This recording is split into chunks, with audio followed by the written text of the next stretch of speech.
ನೋಡಿದ್ರಾ?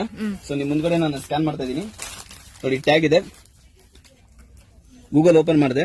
ಸೊ ನೋಡಿ, ಕ್ಲಿಕ್ ಮಾಡಿಬಿಟ್ಟು ಆರ್ಟಿಕಲ್ ನಂಬರ್ ಮೇಲೆ ನಾವು ಸ್ಕ್ಯಾನ್ ಮಾಡ್ತಾ ಇದೀವಿ.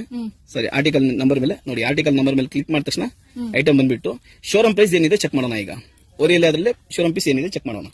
ಸೊ ನೋಡಬಹುದು ನೀವು 640 ರುಪೀಸ್ ಇದೆ. MRP ಬಂದ್ಬಿಟ್ಟು 1049 ಇದೆ. ತಾವು ಚೆಕ್ ಮಾಡಬಹುದು, MRP ಇಲ್ಲೂ ಕೂಡ 1049 ಇದೆ. ಸೊ ನೋಡಿ, 640 ರುಪೀಸ್ ಶೋರೂಮ್ ಅವರೇ ಸೇಲ್ ಮಾಡ್ತಾ ಇದ್ದಾರೆ, ಓರಿಯಲ್ಲಿ ಅವರೇ. ನೀವು ನಮ್ಮ ಹತ್ರ ತಗೊಂಡು ಹೋಗ್ತಾ ಇರೋದು ಕೇವಲ GST ಸೇರಿಸ್ಕೊಂಡ್ರೆ 288 ರೂಪಾಯಿ ಆಗುತ್ತೆ ಅಷ್ಟೇ. ಆರಾಮಾಗಿ ಶೋರೂಮ್ ಕನ್ನ 100 ರೂಪಾಯಿ ಕಡಿಮೆ ಕೊಡಿ, ತೊಂದರೆ ಇಲ್ಲ. ಸೊ ಇದು ಬಂದ್ಬಿಟ್ಟು ನಾರ್ಮಲ್ ರೇಟ್ ಆಗೋಯ್ತು. ನಿಮಗೆ MRP ಬಂದ್ಬಿಟ್ಟು ಅಪ್ ಟು 4000 ವರೆಗೂ ಬರುತ್ತೆ. ಸೊ 4000 ಪೀಸ್ ಬಂದ್ಬಿಟ್ಟು ಶೋರೂಮ್ ಪ್ರೈಸಸ್ 3200 3500 ಹತ್ರ ಇರುತ್ತೆ. ಸಮ್ ಐಟಮ್ಸ್ ಇದೆ ವಿಂಟರ್ ವೇರ್, ಅದ್ರಲ್ಲಿ ಇವತ್ತು 1 ರೂಪಾಯಿನೂ MRP ಡಿಸ್ಕೌಂಟ್ ಕೊಟ್ಟಿಲ್ಲ.